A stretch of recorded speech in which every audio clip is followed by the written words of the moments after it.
Hey guys, so in this tutorial I want to share with you some tips on how you can view your work through fresh eyes. And we're going to be looking at two different scenarios for this. One will be when you're out shooting on location, and the other will be when you're editing or working at your computer.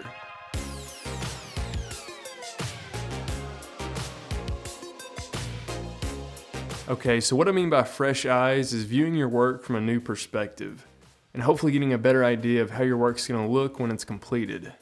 A really common example of doing this is just taking a 5-minute break, walking away from your computer, doing something else, and then coming back and then looking at your work kind of through fresh eyes. A lot of times if I'm working on something like a VFX shot for a long period of time, you can kind of get numb to it, so it can kind of make it difficult to tell if something looks good or if it looks right. The same thing can be said if you're shooting at a location you've been to 100 times before. So with that, let's start with some tips you can use when you're out filming on location. Alright, so I don't know about you guys, but something that happens to me all the time is I'll be out filming on location, I'll get a shot that looks really good in camera, and then when I get back home and I'm reviewing the footage in the edit, I'll notice little details that are kind of distracting in the shot that would have been really easy to fix when I was out on location. A common example of this would be like a piece of trash or a plastic bag in the background, or even something like a distracting brand logo. So the first tip is to use an external monitor. This doesn't have to be an expensive monitor, even the cheaper ones work just fine for this. And if you think about it, this makes a lot of sense because a lot of us are probably filming in 4K and we're doing it on these really tiny LCD screens.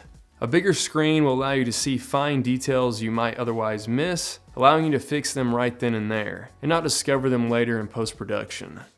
And a lot of you may be saying you don't want to go buy an external monitor, and I totally understand that, which kind of leads to the next tip, and that's going to be to use your phone with a camera app.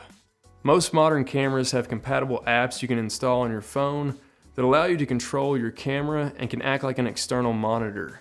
Your phone may not be as big as an external monitor, but it's wireless and it's something you're probably always going to have with you. Alright, so this next tip is my favorite one, and it's usually an option on external monitors, and that's going to be to flip the image horizontally.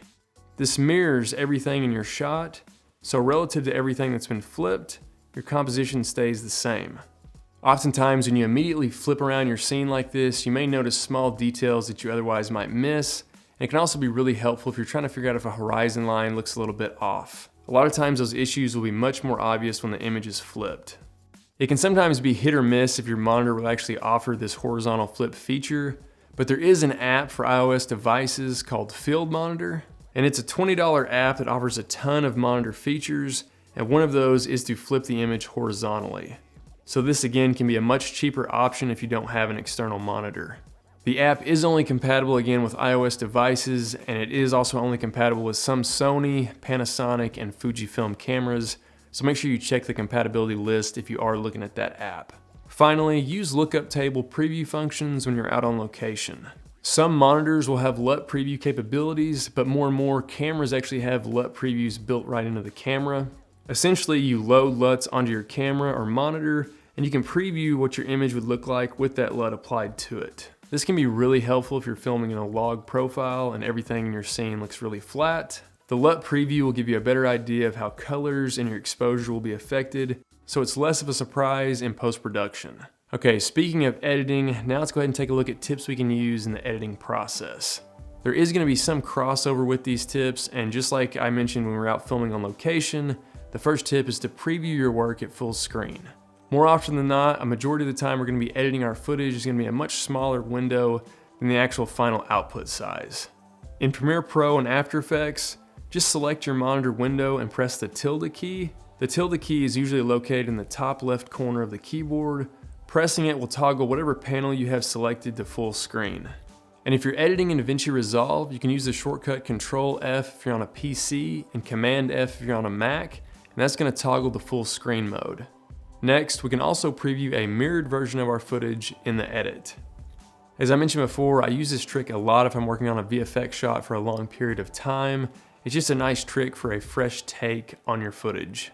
In Premiere Pro, you can apply the horizontal flip effect to a clip, and in After Effects, just search the Effects and Presets panel for an effect called Flop. True story, it is called Flop. The next solution is to preview your work on different screens, such as a TV or on your phone. This again just changes up how you view your project. Every screen is going to have subtle differences to it, and you can see how your project holds up on each of the screens. And again, you may notice other details on bigger or smaller screens that you might not have when you're editing. To do this quickly, I recommend using AirDrop or apps like Dropbox or Chromecast. Anything that can easily send your work to different screens. Finally, going along with the last tip, preview your work on the intended format before completion. So if you're editing a project specifically for YouTube or Facebook or Instagram, go ahead and render out a small section of that video during the edit and then go ahead and upload that as a private video. Then you can preview it and see how everything holds up under the compression. Obviously, this isn't something you want to do on every video you're going to be working on, but if it's a project you're spending a lot of hours on, it's definitely worth it to check. Alright guys, hopefully you picked up a few things from this tutorial. Make sure you check out the other tutorials we have on the Shutterstock channel. I'm Charles Yeager, and I'll catch you guys on the next one.